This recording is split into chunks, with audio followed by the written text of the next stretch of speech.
Hi friends, మనం ప్రతి సంవత్సరం జూన్ 2వ తారీఖున తెలంగాణ ఆవిర్భావ దినోత్సవం జరుపుకుంటున్నాము. తెలంగాణ రాష్ట్రం ఏర్పడి 2024 సంవత్సరం నాటికి సరిగ్గా 10 సంవత్సరాలు పూర్తి అయ్యాయి. ఈ సందర్భంగా తెలంగాణ రాష్ట్రం ఏర్పాటు అవ్వటానికి ఎన్ని ఉద్యమాలు, త్యాగాలు చేయాల్సి వచ్చిందో నాకు తెలిసినంత వరకు ఈ వీడియోలో వివరించే ప్రయత్నం చేస్తాను. కొంచెం వీడియో లెంత్ ఎక్కువైనా సరే మనం ఎలా పోరాడి తెలంగాణ రాష్ట్రాన్ని సాధించుకున్నామో అందరికీ తెలియాల్సిన అవసరం ఉంది. అందుకే వీడియోని చివరి వరకు చూసి తెలంగాణ రాష్ట్రం యొక్క ప్రాముఖ్యతను తెలుసుకుంటారు అని ఆశిస్తున్నాను. Welcome to facts planet channel. Telangana ఉద్యమాన్ని మనం 3 భాగాలుగా చెప్పుకోవచ్చు. 1 తెలంగాణ విమోచన ఉద్యమం, 2 తొలిదశ తెలంగాణ ఉద్యమం, 3 మలిదశ తెలంగాణ ఉద్యమం. ముందుగా తెలంగాణ విమోచన ఉద్యమం గురించి తెలుసుకుందాం. ఇండియాకి 1947 ఆగస్టు 15న స్వాతంత్రం వచ్చినందుకు దేశమంతా పండగ చేసుకుంటుంటే తెలంగాణ ప్రాంతం మాత్రం బానిసత్వంతో అణచివేతకి గురైంది. ఎందుకంటే స్వాతంత్రం వచ్చాక దేశంలో రాజ్యాలు మొత్తం భారతదేశంలో విలీనం అయ్యాయి. కానీ నిజాం 7వ రాజైన మీర్ ఉస్మాన్ అలీ ఖాన్ మాత్రం హైదరాబాద్ రాజ్యాన్ని భారతదేశంలో విలీనం చేయడానికి ఒప్పుకోలేదు. అంతేకాకుండా ప్రజల మీదకి రజాకార్లను ఉసిగొలిపి చిత్రహింసలు పెట్టాడు. దీంతో తెలంగాణ ప్రాంత ప్రజలలో ఉద్యమం ఊపందుకుంది. అప్పుడు రామానంద తీర్థ నేతృత్వంలో ఆర్య సమాజ్ ఉద్యమాలు, కమ్యూనిస్టు ఆధ్వర్యంలో సాయుధ పోరాటాలు మొదలయ్యాయి. మొదట నల్గొండ జిల్లాలో ప్రారంభం అయిన ఉద్యమం శరవేగంగా నైజాం సంస్థానం మొత్తం పాకింది. అలా ఉద్యమం తీవ్రత బాగా పెరిగింది.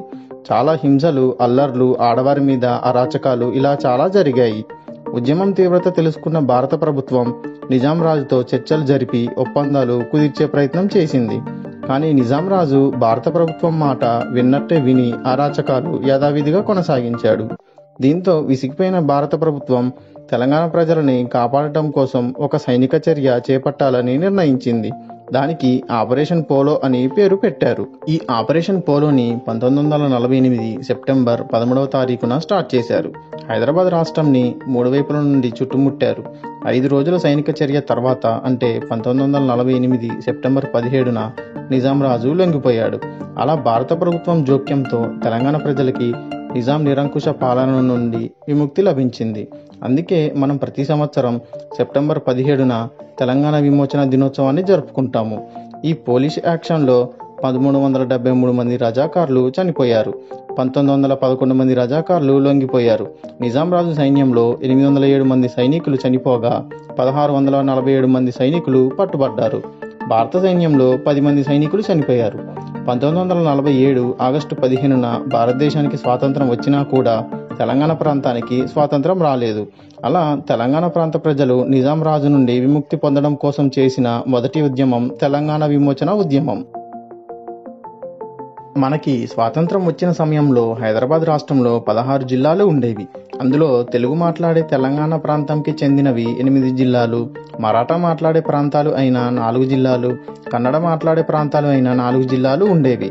1948లో నిజాం రాజు లొంగిపోయాక 1952లో సాధారణ ఎన్నికలు జరిగి ప్రభుత్వం ఏర్పడిన తరువాత ఆంధ్ర ప్రాంతం నుండి తెలంగాణ ప్రాంతంకి అంటే హైదరాబాద్ రాష్ట్రానికి వలసలు బాగా పెరిగాయి.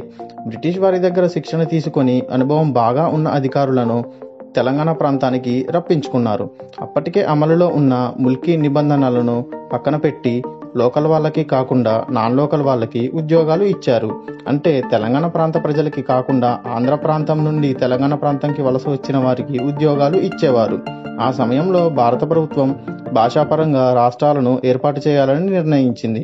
అందుకోసం 1953 డిసెంబర్లో రాష్ట్రాల పునర్విభజన కమిషన్ని ఏర్పాటు చేసింది. ప్రజల అభిప్రాయం సేకరించి ఏ భాష మాట్లాడే ప్రాంతాన్ని ఆ భాషకి సంబంధించిన రాష్ట్రాలలో కలపాలని నిర్ణయించింది. అంటే కన్నడ మాట్లాడే ప్రాంతం వాళ్ళని కర్ణాటకలో, మరాఠా మాట్లాడే ప్రాంతం వాళ్ళని మహారాష్ట్రలో కలపాలని సిఫార్సు చేసింది. అయితే కమిషన్ ఇచ్చిన నివేదికలో అప్పటికే హైదరాబాద్ రాష్ట్రంలో భాగం అయి ఉన్న కన్నడ, మరాఠా మాట్లాడే ప్రాంతం వారిని ఆయా రాష్ట్రాలలో కలుపుతూ తెలుగు మాట్లాడే తెలంగాణ ప్రాంతంని ఆంధ్ర రాష్ట్రంలో విలీనం చేయడం వలన వచ్చే లాభ నష్టాల గురించి చర్చించారు.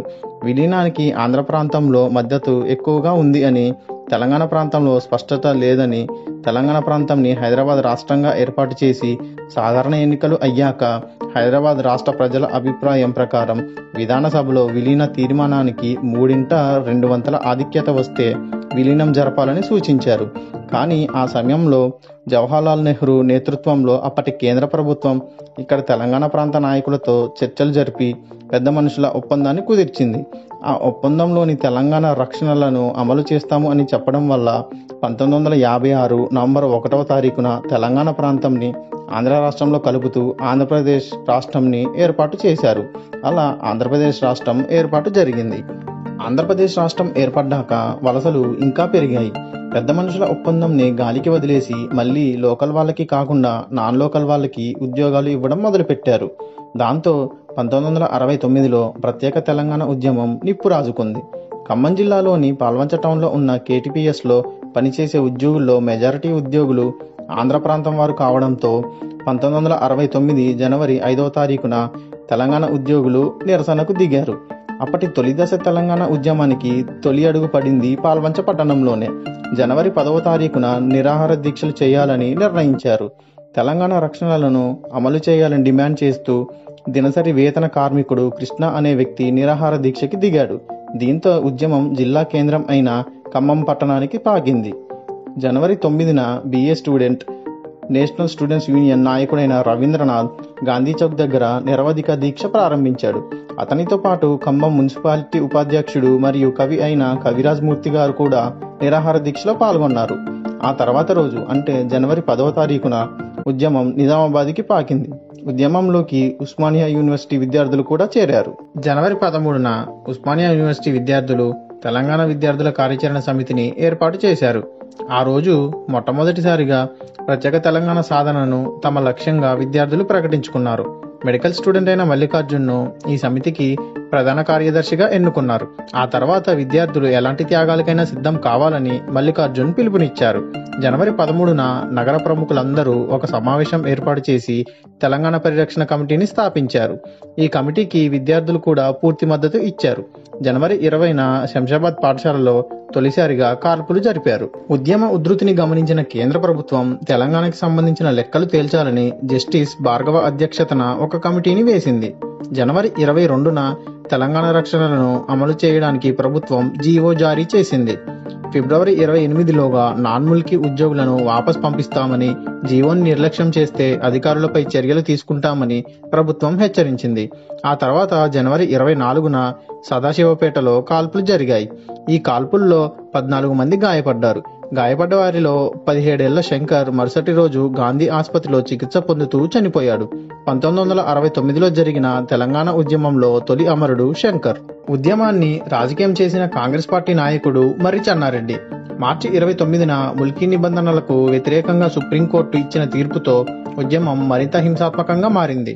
కాల్పులకు నిరసనగా కొండా లక్ష్మణ్ బాపూజీ గారు తన మంత్రి పదవికి రాజీనామా చేసి తెలంగాణ కాంగ్రెస్ సమితిని ఏర్పాటు చేశారు. ఏప్రిల్ 21న మర్రి చెన్నారెడ్డి కూడా ప్రత్యేక తెలంగాణను సమర్థిస్తూ ఉద్యమంలోకి రంగప్రవేశం చేశారు. మే 1న అంటే మేడే నాడు తెలంగాణ కోరికల దినంగా జరపాలని తెలంగాణ ప్రజా సమితి ఇచ్చిన పిలుపు హింసాత్మకంగా మారింది.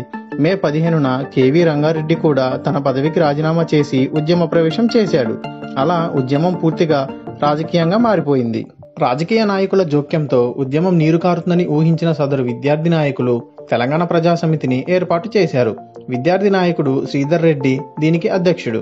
మర్రి చెన్నారెడ్డి ప్రత్యర్థులు అయిన కొందరు రాజకీయ నాయకులు దీనికి మద్దతు పలికారు. 1969 జూన్ మొదటి వారం ఉద్యమానికి అత్యంత హింసాత్మకమైన కాలం. సమ్మెలు, బందులు, దోపిడీలు, దాడులు, లాఠీ చార్జులు, పోలీసు కాల్పులు, కర్ఫ్యూలు మొదలైన వాటితో హైదరాబాద్ అట్టుడికిపోయింది. విద్యార్థులతో పాటు కార్మికులు, ఉద్యోగులు కూడా సమ్మెలు చేశారు. జూన్ 10 నుండి తెలంగాణ ప్రాంత ఉద్యోగులు నిరవధిక సమ్మెను ప్రారంభించారు. 1969 జూన్ 24న తెలంగాణ నాయకులతో ప్రధానమంత్రి ఇందిరాగాంధీ గారు చర్చలు జరిపినా విఫలం అయ్యాయి. జూన్ 25న హైదరాబాద్లో సమ్మె జరిగింది. ఆ రాత్రి ఉద్యమ నాయకులను పోలీసులు అరెస్టు చేశారు.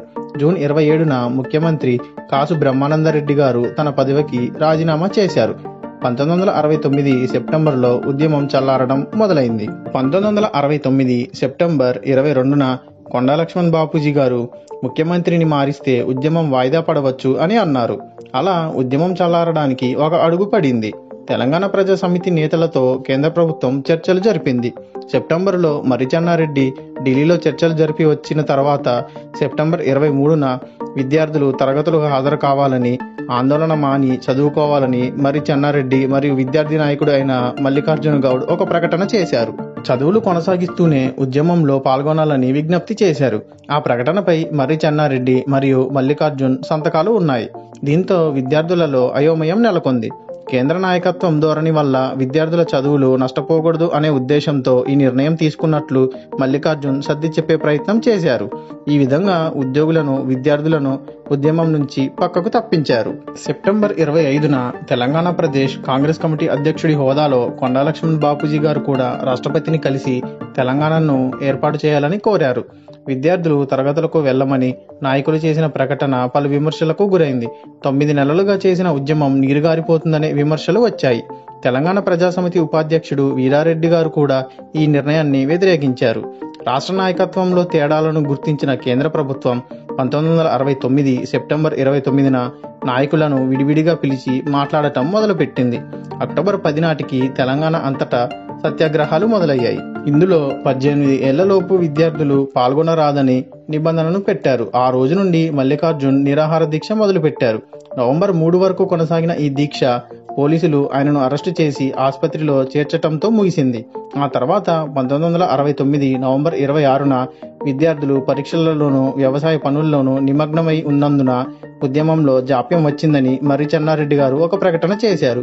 మరుసటి రోజు ఒక ప్రకటనలో ప్రస్తుతానికి ఉద్యమాన్ని వాయిదా వేస్తున్నట్లు, మళ్లీ తిరిగి జనవరి 1 నుండి ప్రారంభిస్తాం అని మర్రి చెన్నారెడ్డి గారు ప్రకటించారు. ఈ ప్రకటనతో ఉద్యమం ముగిసినట్లు అయ్యింది. దాదాపు ఏడాది పాటు తెలంగాణ ఉద్యమం యుద్ధభూమిని తలపించింది. పెద్ద ఎత్తున ఆస్తి నష్టం, ప్రాణ నష్టం జరిగాయి. మొత్తం 95 సార్లు కాల్పులు జరిగాయి. హైదరాబాద్, వరంగల్ నగరాల్లో కర్ఫ్యూ విధించారు. ఉద్యమంలో 369 మంది చనిపోగా ప్రభుత్వ లెక్కలు మాత్రం 57 మంది చనిపోయినట్టుగా చెప్పాయి. డిసెంబర్ 6న తెలంగాణ ప్రజాసమితి నాయకులు అయిన టిఎన్ ధనలక్ష్మి మరో 3 కలిపి ఒక ప్రకటనలో మర్రి చెన్నారెడ్డిని ప్రజాసమితి అధ్యక్ష పదవి నుండి తొలగిస్తున్నట్లు ప్రకటించారు. కానీ సమితిలో మిగిలిన నాయకులు ఎవ్వరూ కూడా వీరికి మద్దతు ఇవ్వలేదు. ఈ విధంగా 1969 సెప్టెంబర్ నుండి 1969 డిసెంబర్ వరకు ఉధృతంగా సాగిన తెలంగాణ ఉద్యమం రాజకీయ నాయకుల ఎత్తులు పై ఎత్తుల వలన ఉద్యమం తీవ్రత తగ్గుతూ వచ్చి చివరికి పూర్తిగా చల్లారిపోయింది.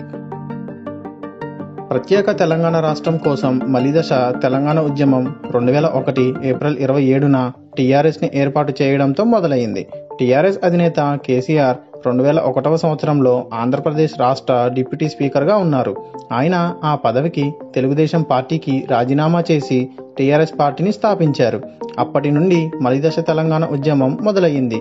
కానీ ఉద్యమం ఊపు అందుకున్నది మాత్రం కేసీఆర్ 2009లో నవంబర్ 29న దీక్షా దివాస్ పేరుతో నిరాహార దీక్ష ప్రారంభించడం వల్ల. మలిదశ తెలంగాణ ఉద్యమంలో ఇదే కీలక ఘట్టం. ప్రత్యేక రాష్ట్రం కోసం మొదలైన ఈ ఉద్యమంలో విద్యార్థులు, ఉద్యోగులు, సామాన్య ప్రజలు చాలా ముఖ్య పాత్ర పోషించారు. ఉద్యమం ఊపందుకున్న తర్వాత 2009 డిసెంబర్ 3వ తారీఖున కాసోజు శ్రీకాంతాచారి ప్రాణత్యాగం చేయడం వలన ఉద్యమం తీవ్రత తారాస్థాయికి చేరింది. మలిదశ తెలంగాణ ఉద్యమంలో తెలంగాణ కోసం ప్రాణత్యాగం చేసిన తొలి అమరుడు కాసోజు శ్రీకాంతాచారి. కేసీఆర్తో పాటు ప్రొఫెసర్ కోదండరాం గారు కూడా సకల జనుల సమ్మె, మిలియన్ మార్చి వంటి ఉద్యమాలు చేశారు. తెలంగాణ ప్రజలు అందరూ ఉద్యమంలో పాల్గొనడం వలన 2009వ సంవత్సరంలో డిసెంబర్ 9వ తారీఖున కాంగ్రెస్ గవర్నమెంట్ తెలంగాణ రాష్ట్రం ఏర్పాటు కోసం పనులు ప్రారంభిస్తున్నట్లు అధికారికంగా ప్రకటించింది. దీంతో సీమాంధ్రలో సమైక్యాంధ్ర ఉద్యమం ఊపందుకుంది.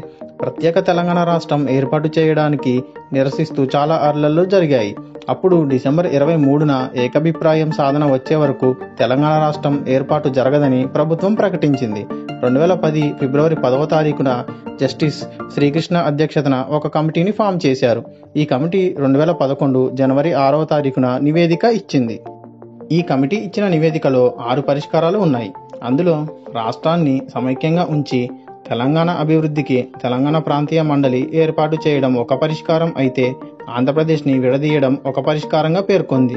కానీ ఈ కమిటీ చేసిన 6 ప్రతిపాదనలు కూడా వ్యతిరేకించబడ్డాయి. ఆ తర్వాత 2011 నుంచి తెలంగాణ ఉద్యమం నాయకత్వం ఐక్య కార్యాచరణ సమితి చేతుల్లోకి వెళ్లడంతో విద్యార్థులు, ఉద్యోగ సంఘాలు ఉద్యమంలో చురుకుగా పాల్గొన్నారు. తెలంగాణ ప్రాంతం అంతటా ఉద్యోగులు, కార్మికులు 2011 సంవత్సరంలో 42 రోజుల పాటు నిరవధిక సమ్మె చేశారు. అలా ఉద్యమం తీవ్రస్థాయికి చేరుకుంది. దీంతో 2013 సంవత్సరంలో జూలై 30వ తారీఖున కాంగ్రెస్ వర్కింగ్ కమిటీ 10 జిల్లాలతో కూడిన తెలంగాణను ప్రత్యేక రాష్ట్రంగా ఏర్పాటు చేస్తున్నట్లు ప్రకటించింది. ఆ తర్వాత సమైక్యాంధ్ర ఉద్యమం 2 నెలల వరకు తీవ్రంగా సాగింది. 2013లో అక్టోబర్ 3వ తారీఖున జరిగిన కేంద్ర కేబినెట్లో తెలంగాణ రాష్ట్ర ఏర్పాటు బిల్లును కేంద్ర కేబినెట్ ఆమోదించింది. ఆ వెంటనే మంత్రివర్గ ఉపసంఘాన్ని ఏర్పాటు చేసి 2 రాష్ట్రాల సమస్యలపై చర్చించి వాటి పరిష్కార వివరాలతో కేబినెట్ నోట్ మరియు బిల్ తయారు చేసింది. ఆ తర్వాత రాష్ట్రపతి పంపించిన ఏపీ పునర్వ్యవస్థీకరణ బిల్లును శాసనసభ, శాసన మండలిలో చర్చలు పూర్తి కాకముందే సీఎం ప్రతిపాదించిన తిరస్కరణ తీర్మానాన్ని మూజువాణి ఓటుతో సభలు ఆమోదముద్ర వేశాయి. 2014 ఫిబ్రవరి 18న ఏపీ పునర్వ్యవస్థీకరణ బిల్లుకు బీజేపీ మద్దతుతో లోక్సభ కూడా ఆమోదం తెలిపింది. ఆ తర్వాత 2014 జూన్ 2వ తారీఖున దేశంలో 29వ రాష్ట్రంగా తెలంగాణ అవతరించింది. అందుకే మనం ప్రతి సంవత్సరం జూన్ 2వ తారీఖున తెలంగాణ రాష్ట్రం ఏర్పాటు అయిన సందర్భంగా తెలంగాణ ఆవిర్భావ దినోత్సవం జరుపుకుంటాము. ఈ రకంగా 3 దశల్లో తెలంగాణ ప్రాంత ప్రజలు తెలంగాణకు రావాల్సిన హక్కుల కోసం పోరాడి, ఉద్యమాలు, ప్రాణత్యాగాలు చేసి ప్రత్యేక తెలంగాణ రాష్ట్రాన్ని సాధించుకున్నారు. అందుకే తెలంగాణ గడ్డ ఉద్యమాల అడ్డ అని అంటారు. జై తెలంగాణ, జై జై తెలంగాణ. ఈ వీడియోలో చెప్పిన ఇన్ఫర్మేషన్ మీకు నచ్చితే ఖచ్చితంగా లైక్ చేసి షేర్ చేయండి. ఇలాంటివి మరిన్ని వీడియోస్ కోసం ఫ్యాక్ట్స్ ప్లానెట్ ఛానల్ని సబ్స్క్రైబ్ చేసుకోండి.